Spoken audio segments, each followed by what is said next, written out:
حضرت امام حسین تشریف لائے، بچوں سمیت آئے۔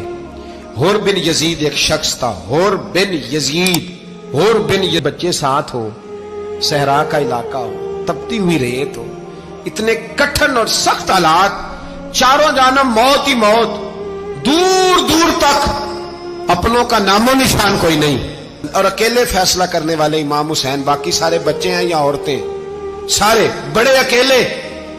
19 لوگوں کو ایک بار میں حضرت ایسے ہی تماشا بنا دیا ہے۔ مظلوم تھے وہ تو رو رہے تھے، ہر مقرر یہ کہہ رہا ہے کہ وہ تو بار بار کہ ابا پانی مل جائے، پانی آ جائے، ترس گئے۔ خدا کا خوف کرو، یہ دلیر لوگ تھے، ان کی باتیں آج بھی پڑھ کے دلیری پیدا ہوتی ہے، دلیری پیدا ہوتی۔ ایک ہاتھ کٹا، دوسرے پہ مشکیزہ، وہ بھی کٹا۔ دیکھ لو میں پس منظر پہ ہوں ابھی تک، میں بتا رہا ہوں کہ جہاد کس کے خلاف تھا؟ ظالم حکمران کے خلاف، ظالم کافر کے خلاف نہیں، مشرک کے خلاف نہیں۔ حضرت امام حسین رضی اللہ تعالیٰ عنہ نے ہر جگہ ایک ہی بات کی کہ یزید شرابی ہے تو بچے کٹوا دوں گا، شرابی کو ووٹ۔ یہ ایک نہیں، ہر کتاب میں یہی لکھا، ہر کتاب میں، اور ہر مسلک کی کتاب۔ یزید چونکہ مجرے دیکھتا ہے، رنڈیوں کا ناچ دیکھتا ہے، بچے کٹوا دوں گا، اس کے ہاتھ میں ہاتھ۔ امام حسین نے فرمایا چونکہ اللہ کی حدوں کو توڑتا ہے، حقوق اللہ پامال کرتا ہے، حدود اللہ، بچے کٹوا دوں گا لیکن اس کے ہاتھ میں ہاتھ۔ سارا دن خود مجرا دیکھنا اور 10 محرم کو 2 دیگیں پکا کے حسینی بن جانا، سارا سال خود گند مند کرنا، شرابیوں کے ساتھ رہنا، اور 10 محرم کو 2 آنسو بہا کے یاد رکھنا۔ میں ہمیشہ کہتا ہوں، پھر کہہ رہا ہوں، جس کے موبائل میں گندے گانے ہیں، گند دیکھتا ہے، شرابی کبابی کا سپورٹر ہے، ووٹر ہے، یا مجرے دیکھتا ہے، آتا جاتا ہے، وہ یاد رکھے قیامت میں امام حسین کا ہاتھ ہوگا، اس کا گریبان ہوگا۔ ہم سے نہ رقم ہوں گے قصیدے یزید کے، ہم لوگ تو حسین کے سیرت نگار۔ حضرت ابھی ہم تو چاہتے ہیں امت اکٹھی ہو جائے، لیکن جو بندہ نبی پاک کی ماں کو دوزخی کہے، حضور کے باپ کو جہنمی کہے، یزید کو امیر المومنین کہے، اس کے ساتھ اتفاق رائے کر لیا جائے، یہ مذہب ہماری سمجھ میں نہیں آتا، بالکل نہیں آتا، قطعاً نہیں ہماری سمجھ میں آتا۔ کیسے اتحاد کر لیا جائے؟ یہاں تو میرے بھائی جو ہمارے ابا کا مخالف ہو اس سے اتحاد نہیں ہوتا، اور جو نبی پاک کے والد کو دوزخی کہے اس سے اتحاد ہو جائے۔ کہتے ہیں جی اتنی فرقہ واریت ہو گئی، ہم کس مسجد میں جائیں؟ 60 پارٹیاں پاکستان میں رجسٹرڈ ہیں جو الیکشن لڑتی ہیں، کبھی کسی بندے کو ٹینشن نہیں ہوئی کہ کس کے پاس جائیں کس کے پاس نہ جائیں، کبھی نہیں کو بولا کہ اب وہ بھی کھڑا ہو گیا، وہ بھی، کوئی ٹینشن نہیں۔ مذہب کی باری ٹینشن ہو جاتی ہے، اتنا بڑا مذہب ہوتا ہے بھائی، غلط بندے بھی آ ہی جاتے ہیں بیچ میں، تھوڑا پہچان کے چلنا پڑتا ہے صحیح کون ہے اور غلط۔ اور یہی تو ہمیں امام حسین نے بتایا ہے کہ مذہب کے اندر ہی تم نے شناخت کرنی ہے کہ بندہ ٹھیک کون ہے اور بندہ غلط۔ یہی تو کربلا ہے، یہی تو امام حسین نے بتایا، کفر اسلام نہیں، حق اور باطل۔ تو سمجھیے، درس یہ ہے، پیغام یہ ہے، پیغام یہ ہے، یاد رکھو موت تیزی سے آ رہی ہے، ہمارے ساتھ والے دائیں بائیں والے سب چلے گئے، اسی طرح نمبر لگے گا، ایک دن اعلان ہوگا۔ ضمیر کے قیدی بن کے زندگی نہ گزارو، بالکل نہ گزارو، یہ تھوڑی سی زندگی ہے دنیا سجن المومن۔ حق بات کرو، حق پہ ڈٹنا سیکھو، دین سمجھو، خبردار رسول پاک صلی اللہ علیہ وسلم کے دین میں ظالم، جابر، فاسق، فاجر کی کوئی گنجائش قطعاً نہیں ہے۔ حضرت عمر جب نعرہ لگاتے نا تو کیسر و کسرا کانپتے، سفیر آتے روم کے ملنے کے لیے تو کہتے جاؤ عمر نفل پڑھ رہے ہیں، ٹائم کوئی نہیں۔ ایک دن اندر میٹنگ ہو رہی تھی، حضرت عمر میٹنگ میں بیٹھے تھے، آپ کے بیٹے ملنے آئے عبداللہ ابن عمر، ابا جی اندر آ جاؤ، فرمایا دروازے پہ کھڑا ہو، میں ضروری بات کر رہا ہوں، اندر نہ آنا۔ جناب عبداللہ ابن عمر کہتے ہیں میں دروازے پہ کھڑا ہو گیا، تھوڑی دیر گزری تو امام حسین بھی آ گئے، ایک حدیث میں، ایک روایت میں امام حسن کا لفظ بھی ہے، امام حسین آئے، آ کے عبداللہ ابن عمر سے کہنے لگے عمر فاروق اندر ہیں؟ تو کہا وہ اندر تو ہے، تو کہا آپ کیوں دروازے پہ کھڑے ہیں؟ کہنے لگے ابا جی نے کہا ہے یہاں انتظار کرو، میں کوئی ضروری بات کر رہا ہوں، لیکن شہزادے میرے لیے کہا ہے، میرے لیے، آپ جانا چاہیں تو چلے جائیں۔ امام حسین کہنے لگے امیر المومنین کوئی بات کر رہے ہوں گے، میں ظہر کے وقت مسجد میں مل لوں گا، ظہر کا ٹائم آئے گا نا تو میں مسجد میں مل لوں گا، یہ کہہ کے چلے گئے۔ حضرت عمر باہر آئے تو حضرت عبداللہ ابن عمر سے کہا کہ کوئی آیا تو نہیں؟ عرض کی حضور حسین ابن علی آئے۔ حسین ابن علی. تو کہا اندر کیوں نہیں بھیجا؟ کہا میں نے کہا تھا بے شک چلے جائیں، لیکن وہ کہہ رہے تھے کہ میں ظہر کے وقت مسجد میں مل لوں گا. تو سیدنا عمر فاروق فرمانے لگے عبداللہ تجھے تیری ماں روئے، حسین کو کیوں واپس بھیجا؟ پھر عمر، دنیا داروں کے سامنے ڈٹنا، کھڑا ہونا عمر پہ ختم ہے، لیکن جو اندر کی بات ہے نا، روح کی، جو عقیدت کی بات ہے، جو وفا کا رشتہ ہے، اس کو کون سمجھے؟ یہ جو روح کی مجبوریاں ہیں، یہ جو وفا کی مجبوریاں ہیں، اسے لوگ کیا سمجھیں؟ انہیں کیا پتا کہ مرشد کے بیٹے کے پیر چومنے میں حسن کیا ہوتا ہے؟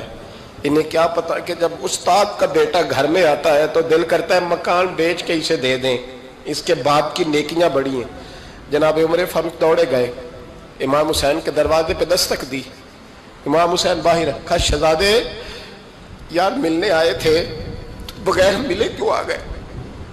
عرض کی کہ آپ مصروف تھے، آپ کے اپنے بیٹے بھی دروازے پہ کھڑے تھے، تو میں واپس آ گیا.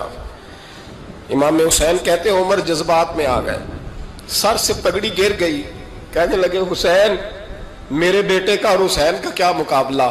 کیا اس کی ماں کا نام فاطمہ الزہرا ہے؟ کیا اس کی نانی کا نام خدیجہ الکبریٰ ہے؟ کیا اس کے نانے کا نام محمد مصطفیٰ ہے؟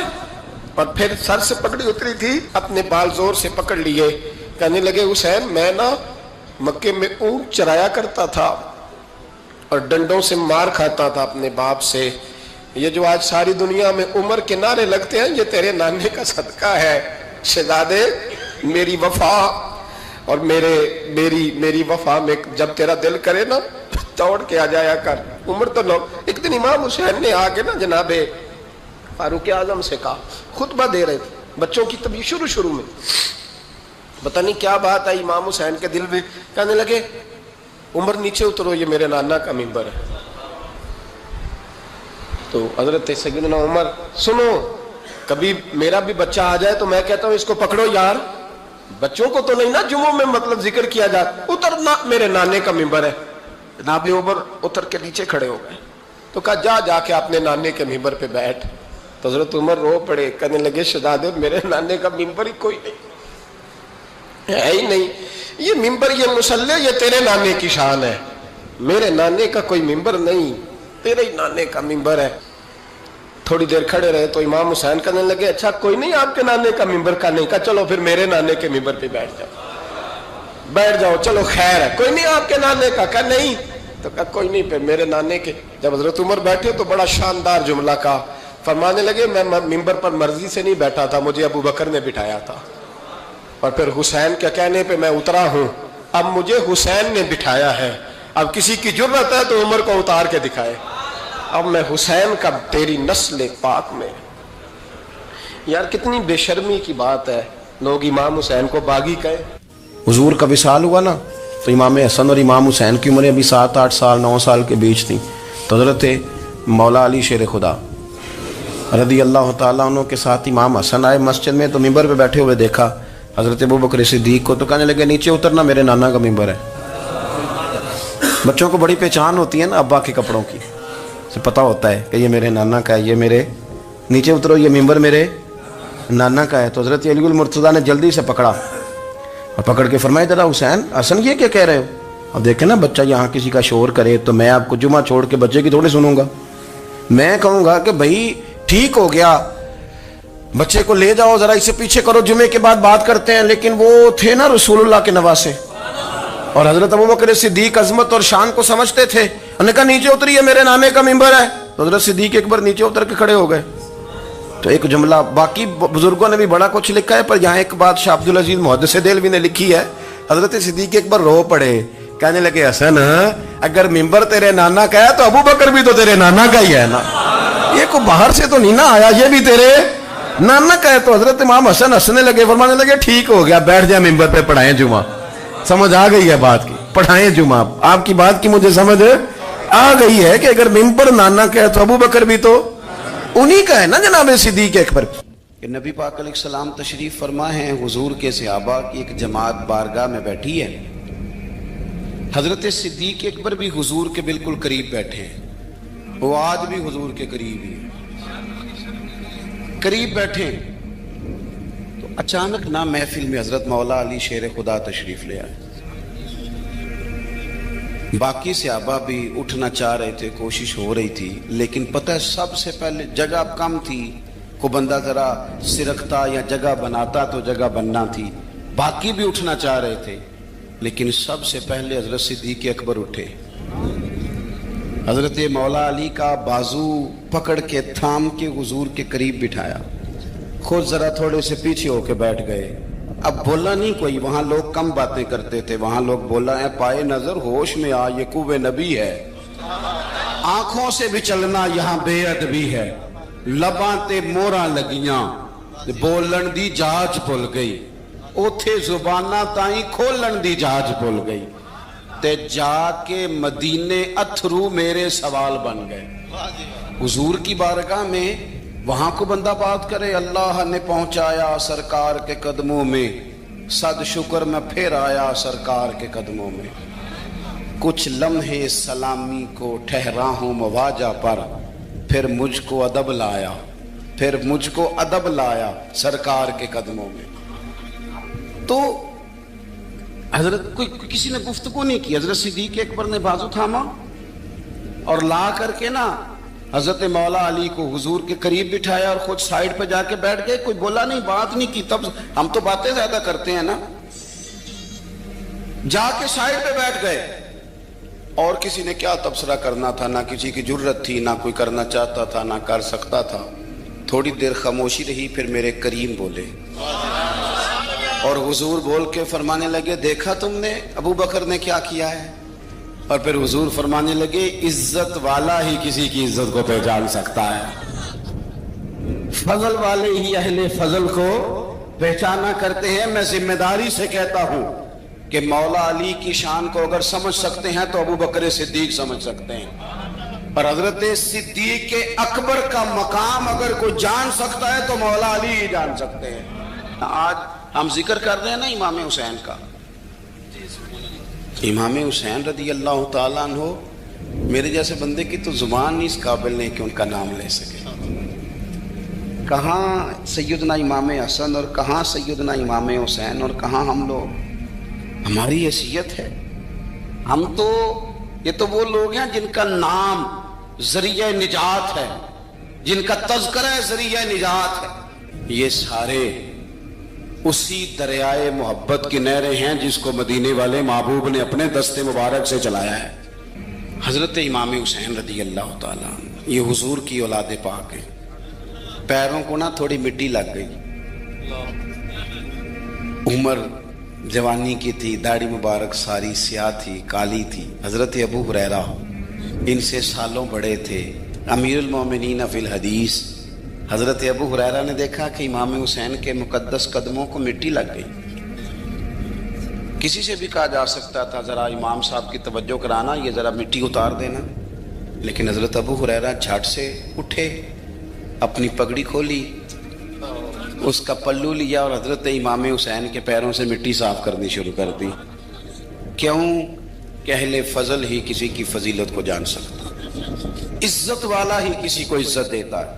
جس کے پاس وقار ہو. او میرے سنگیوں، لوگوں کی باتوں میں نہ آنا، یہ تمہیں الجھا دیں گے، یہ تمہیں تفریق میں ڈال دیں گے، یہ انتشار برپا کریں گے. یہ وہ حسین جماعت ہے جو حضور کے سامنے بیٹھا کرتی.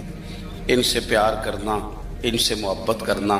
آپ کبھی ترمذی کی ایک حدیث پڑھیں تو مر جانے کو جی کرتا ہے. حضور نے فرمایا تھا میرے صحابہ کے بارے میں اللہ سے ڈرنا، میرے بعد انہیں اپنی زبانوں کا نشانہ نہ بنانا.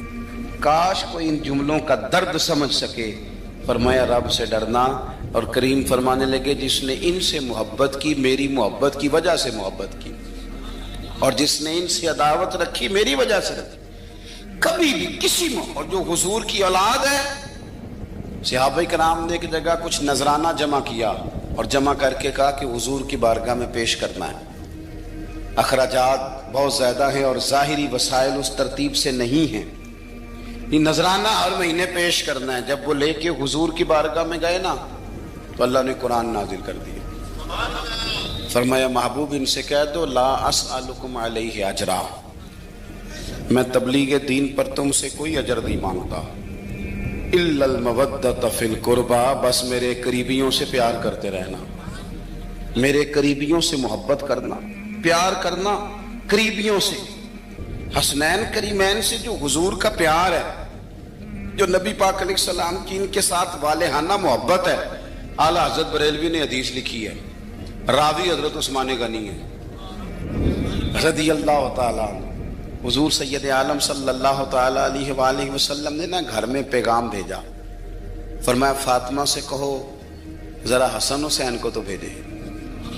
یہ سارا دن ہی حضور کے پاس رہتے ہیں، سارا دن ہی، لیکن وہ جو والہانہ پن ہے، جو محبت ہے، جو ان کے ساتھ محبوب کا خاص لگاؤ ہے، سیدہ سے کہو ذرا شہزادوں کو بھیجے، تھوڑی سی دیر ہو گئی آنے میں۔ اعلیٰ حضرت فرماتے ہیں یوں لگتا جیسے سیدہ فاطمہ کپڑے نہیں ماں بدلنے لگتی بچوں کے، خوشبو نہیں لگانے لگتی، تھوڑی تیاری میں دیر ہو گئی تو محبوب نے نظریں جمائی ہیں اس حجرے کی طرف جہاں سے امام حسن اور حسین نے آنا ہے۔ رحمت کے عجب ہی جمیلے ہیں، حسنین یہاں پر کھیلے ہیں۔ تو دونوں شہزادوں جب دروازہ کھلا تو حضرت عثمان غنی کہتے ہیں بچے جب نکلے نا دونوں تو یہ کوئی 10 15 50 100 میل دور سے تھوڑی آ رہے ہیں، تو یہی رہتے ہیں محبوب کے قرب خاص میں، انہیں سایہ کرم ہر وقت نصیب ہے۔ لیکن نبی کریم علیہ السلام کا جو والہانہ پن ہے، جو ان کے ساتھ حضور کا رشتہ محبت ہے، جیسے ہی دونوں شہزادے آئے حضرت عثمان غنی فرماتے ہیں محبوب نے مقدس گھٹنے زمین پہ رکھ دیے اور دونوں بازو کھول دیے۔ ایک شہزادہ اس سینے سے لگ گیا اس کندھے سے، ایک اس کندھے سے لگ گیا، اور پہلے بھی حضور پیار کرتے تھے پر آج تو رخ ہی بدل گیا بات کا۔ اللہ کے پیارے حبیب علیہ الصلوۃ والسلام فرمانے لگے اے اللہ، یہ دونوں شہزادے کندھے سے لگے ہوئے، حضور فرمانے لگے اے اللہ میں ان دونوں سے محبت کرتا ہوں، تو بھی ان سے محبت فرما۔ اور کہا اے اللہ جو جو میرے حسن حسین سے محبت کرے تو ان سب سے محبت فرما، تو ان سب سے پیار کر جو میرے حسنین سے پیار کرے۔ اللہ کے پیارے محبوب علیہ السلام کی محبت جب حضور کو، بھئی جس چیز کی طرف محبوب نے ایک دفعہ دیکھا ہے نا، وہ غار ثور میں حضور ایک دفعہ گئے ہیں، 3 دن قیام کیا ایک دفعہ گئے، تو ہمارا تو کئی بار جانے کو دل کرتا ہے۔ جہاں حضور تھوڑی دیر قیام فرمائیں اس جگہ سے پیار ہو جاتا ہے، اور جن شہزادوں سے حضور اس والہانہ انداز میں پیار کریں، ان کی محبت، ان کا پیار ہمارے دلوں میں ہونا چاہیے۔ ابن جوزی نے لکھا ہے سینکڑوں سال پہلے، آج کے کسی عالم کی بات بتاتا تو لوگ انکار کو، سینکڑوں سال، کہتے ہیں بلخ میں قحط پڑ گیا، لوگ ہجرت کر کے سمرقند آ گئے، ایک سیدوں کا خاندان بھی آیا، ایک ایسی خاتون بھی آئی جس کے ساتھ 3 بیٹیاں تھی، بیٹا بھی کوئی نہیں، خاوند فوت ہو گیا۔ مسجد کے ساتھ مہمان خانے بنے ہوتے تھے، وہاں اس نے بچوں کو ٹھہرایا اور نکلی سمرقند میں کہ کوئی آدمی مل جائے۔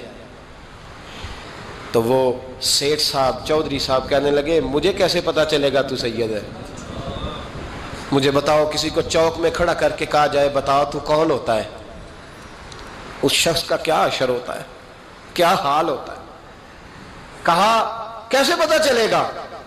تو سید زادی نے اپنا پلو کھولا اور اپنے آنسو دونوں آنکھوں سے صاف کیے، تو کہنے لگی اللہ تیرا بھلا کرے، میں ثابت نہیں کر سکتی کہ میں حضور کا خاندان، میرے پاس کوئی دلیل نہیں، میں نہیں بتا سکتی، چل ٹھیک ہے، چلی گئی۔ کسی نے بتایا کہ یہاں ایک یہودی بھی رہتا ہے، وہ بڑا سخی ہے، یا آتش پرست ہے، یا پارسی ہے کافر غیر، سخی بڑا ہے۔ اس کے پاس گئی، بیٹھی رہی، لوگ بیٹھے تھے، جب چلے گئے تو قریب گئی، کہنے لگی مجبور ہوں، پریشان ہوں، غریب نہیں ہوں۔ کہنے لگا بی بی تجھے کبھی دیکھا نہیں، سمرقند کی اتنی آبادی نہیں، میں سارے شہر، تو کون ہے؟ تو کہنے لگی تعارف نہ ہی پوچھے تو اچھا ہے۔ اس نے کہا چلو اگر پتہ چل جائے تو۔ کہنے لگی میں مسلمانوں کے نبی کی اولاد ہوں، مسلمانوں۔ اس نے کہا پیغمبر خدا کی اولاد؟ اٹھ کے کھڑا ہو گیا، بی بی کو ساتھ لیا، گھر گیا، کہنے لگا جو صاف ستھرا کمرہ ہے نا اسے پھر دھو ڈالو، ایک دفعہ پھر دھو ڈالو۔ کمرہ دھلایا، صاف کرایا، پھر کہنے لگا بی بی میرے برتن زیادہ صاف ستھرے نہیں، میں نئے نہ خرید کے لا دوں؟ پھر نئے برتن لایا. پھر اپنے بچوں سے کہنے لگا اونچا نہ بھولنا کہ سیدہ فاطمہ کی شہزادیاں آئی ہیں، یہاں کوئی شخص اونچی بات نہ کرے. پھر کہنے لگا بی بی جو میرا بالکل طیب اور حلال رزق ہے نا، یہ اس میں سے لنگر ہے، لیکن چونکہ میں غیر مسلم ہوں، مجھے سلیقے نہیں آتے، جیسا تیسا بھی ہو نا اسے قبول کر لینا. خاتون کو کہنے لگا یہ گھر ہے، جب تک جی چاہے یہاں رہنا، پر دیکھنا ہو سکے تو رات اپنے نبی سے سفارش کرنا، میرا بھی کوئی مسئلہ، میری بھی کوئی قبولیت کہیں ہو جائے. وہ مسلمان کہلانے والا رات کو سویا. کہتے جنت سجی ہوئی ہے، لوگ جنت میں جا رہے ہیں، لائنیں لگی ہوئی ہیں، نبی پاک لوگوں کو جنت میں بھیج رہے ہیں. میں بھی دوڑ کے لائن میں لگ گیا، فرشتے نے میرا بازو پکڑا، کہا پیچھے ہٹ. تو میں دوڑ کے حضور کی بارگاہ میں گیا، میں حضور سارے جنت میں جا رہے ہیں، یہ مجھے نہیں جانے دیتا. تو نبی پاک نے فرمایا تو کون ہے؟ کہ یا رسول اللہ میں مسلمان ہوں. کہتے حضور مجھ سے فرمانے لگے کوئی دلیل ہے تیرے پاس؟ دلیل ہے کوئی تیرے پاس؟ میں چپ کر گیا. فرمایا میری بیٹی اگر تیرے دروازے پر آ ہی گئی تھی تو دلیلیں پوچھنے لگ گیا تھا. ہمیں جا دوڑ جا. سویرے آنکھ کھلی تو گلیوں میں ڈھونڈتا پھرتا ہے، تلاش کرتا پھرتا ہے، کونے کونے میں جاتا ہے وہ سادات کا گھرانہ کہاں گیا. ڈھونڈتے ڈھونڈتے اس غیر مسلم کے دروازے پہ جا کے پہچان لیا. تو کہنے لگا خدا کا واسطہ جو تو نے نوکری کی ہے نا ان کی مجھ سے 11 گنا لے لے، یہ سادات کا گھر مجھے دے دے.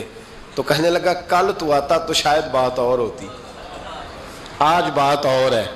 اس نے کہا مہربانی کر. کہا نہیں کل تو آتا تو معاملہ اور تھا، آج معاملہ آج اور ہے، رنگ بدل گیا ہے، حالات تبدیل ہو گئے ہیں، اب تو دیکھ تاک کے آیا، جا دوڑ جا.